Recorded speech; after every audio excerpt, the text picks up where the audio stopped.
Of course, we've been covering this case involving the young slime life gang. Correct me if I'm misrepresenting anything in any way, but the latest news out today is just that some of the attorneys here, we have several defense attorneys involved in the case, actually some want off the case and some of them want more pay, but it's all connected. The issue is, according to you guys, that really at the wages you're being offered right now, it's the equivalent of what fast food workers are making. So I would like to just kind of bring you guys into the conversation. Suri Chata Jimenez, one of the defense attorneys. Well, I mean, the main issue is that overall, the system, public defenders are underpaid. It is frustrating because there's already a very limited resources for people to get an adequate defense. Now, these type of cases make it so much worse because we are dealing with multiple co-defendants. The case started with, I think, 27 co-defendants? 28. 28. 4 of them were severed because they could not get attorneys. The system could not find attorneys that were indigent defense attorneys, public defenders, conflict defenders, whatever you want to call them, to represent 4 people. Those 4 people are still in custody. Mm-hmm. Those 4 people want a trial. Those 4 people are entitled, have a constitutional right to have a trial, and cannot get an attorney. Why? Because there's just not enough funds to pay them. And this is a problem that I believe was created by the district attorney's office. So Justin Hill, Eric Johnson also joining us, also representing other defendants. All 3 of you are representing different defendants. I just want to make that clear. And that's part of what's required to avoid any conflicts of interest in this case, right? Yes. So, what's your take on it? Why are the wages not really, not fair, frankly? So, well, first I'd like to say that YSL is not a criminal street gang. But second off, I guess I would like to say that, I can't say why. I can't answer that for GPDC or the state. But I can say that this is a systemic thing it's bigger than just this case. I've done, similar C3 cases before. And you look and it's like this list, like whole list of dozens of people who are really sitting in jail because they don't have lawyers. And part of the reason is because, C3 lawyers are private attorneys. Let me stop you for a second. Can you just explain to our viewers what a C3 attorney is? Okay. So I think you might can give a little bit of explanation. I can. Do you want to go ahead and do that? Well, sure. I mean, you have a system where if you can afford an attorney, you can pick whatever attorney you want. You can get your money and go find one, find the best attorney that money can buy. However, the Constitution guarantees you the right to have an attorney, and if you're indigent, if you're below the poverty line, there's different metrics. But if so, you're entitled to a public defender. Many systems have what is called a public defender's office. So it's an office of attorneys that represent you. However, when there are co-defendants, when there's more than one person in the case, there's what is called a possibility of antagonistic defenses. In this case, that's not even an issue because there's nobody to snitch on because there's no snitching because all of the crimes are innocent. However, there is the potential that my defense is going to be, it wasn't me, it was him. And his defense is going to be, it wasn't him, it was me. So C3 stands for conflict. Yeah, so oftentimes cases with co-defendants can pose conflicts. Like the interests of one can, and interfere with the interests of another. And, there's the public defender's office, like the Fulton County Public Defender's Office can only, represent so many. And then there's another level of conflict, like the state has a conflict office. And then after that, it goes to private attorneys who have their own private practice who take, I guess, because we're all like, we're criminal justice attorneys, right? We care about, the people. We do this because we like to help people. So we take cases out, in addition to our private clients that we represent, take cases of clients who can't afford to pay for lawyers, and the state pays us. And I guess the issue is that a lot of, private attorneys have not been willing to represent a lot of these clients because, they would essentially be making pennies. Like when you think about, in this particular case, like it's more than just, it's more than just what I want. Effectively defending a criminal case, especially a complex case like a Rico case, it takes resources, it takes investigators, it takes a lot of money. And with the money that we're getting right now, so essentially we come out of pocket like on ourselves, like we lose money in order to represent this case. And that is a huge ask, or an inconsiderate ask, to expect attorneys to come out of pocket to represent, these clients that the state is constitutionally required to supply them with lawyers. And in fact, Atlanta Journal-Constitution is reporting that someone who's not here today, but one of the defense attorneys involved in this case, Angela DeWilliams, actually wants to get off the case altogether and essentially said, I could make more working at Chick-fil-A, right? So That's true. That's right. Well, one of the things is that as far as the conflict, the reason that there are conflicts is because the rules of professional conduct state so. They basically say that one attorney, as Mr. Chatter stated, cannot represent other individual because of the possibility of antagonistic defenses. While that also goes to individuals, that goes to offices as well. So what happens is if the public defender is representing one individual in a case, that office is precluded from representing the other individual. So therefore, they have to outsource that representation to private attorneys, because other individuals in the office, they can't just pass it on to another public defender in the office. So they have to outsource it to these conflict attorneys, who are most times private attorneys operating their own private practices.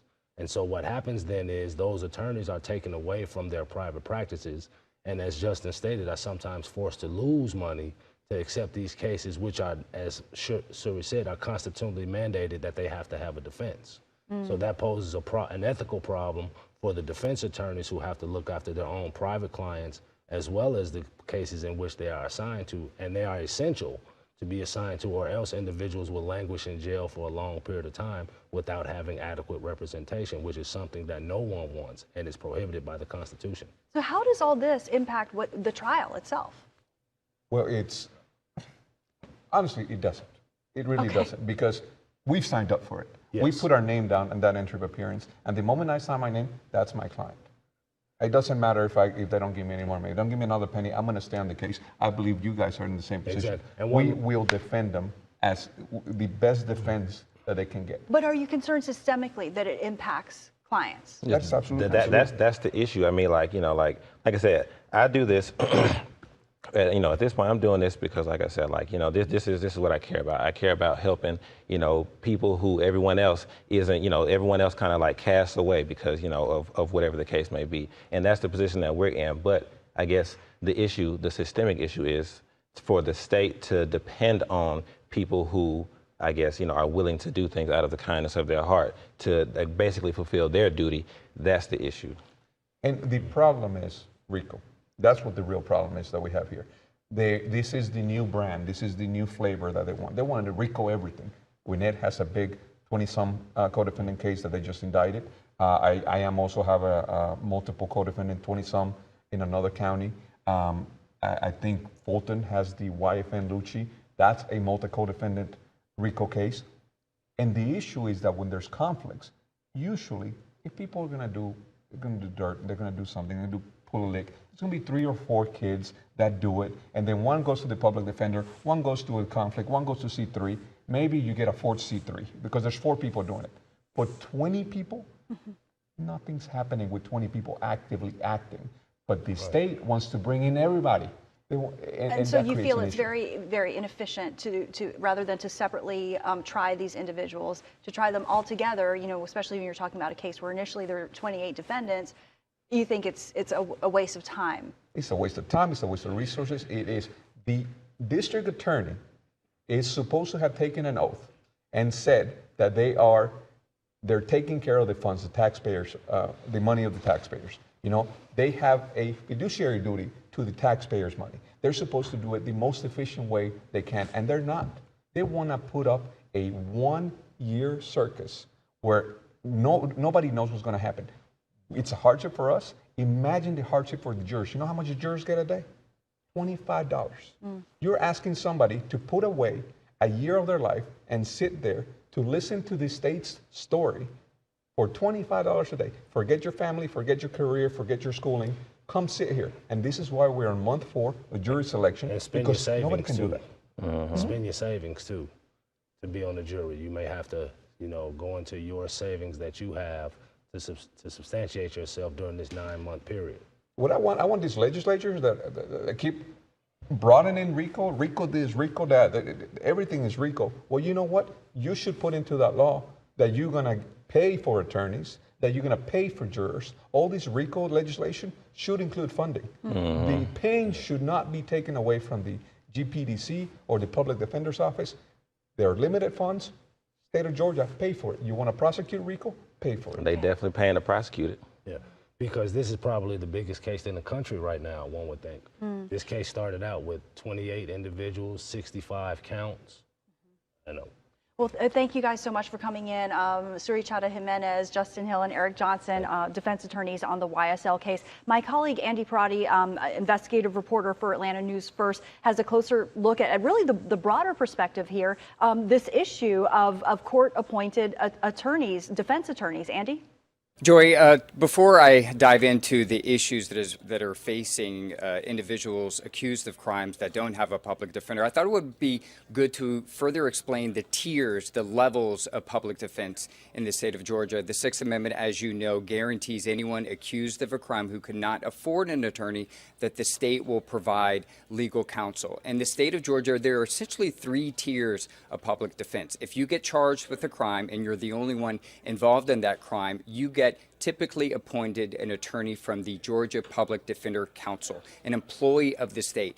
If it is a crime with multiple defendants, 2, they typically, the second defendant in that case gets what's called a conflict attorney. That is someone also either hired by the county or the state. And then there's this 3rd tier, and these are the individuals that were sitting on the couch, these attorneys sitting on the couch, and these are what are called C3 attorneys. They're private attorneys, but they're contracted by the state to represent defendants who cannot afford an attorney.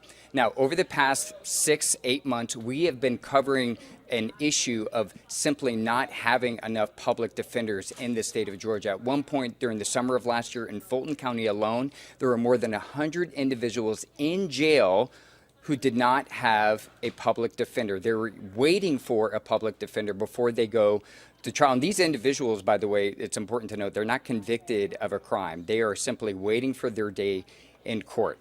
Across the state, in August, according to records what we obtained, including the Southern Center for Human Rights, over 600 people indicted for a crime waiting for a public defender.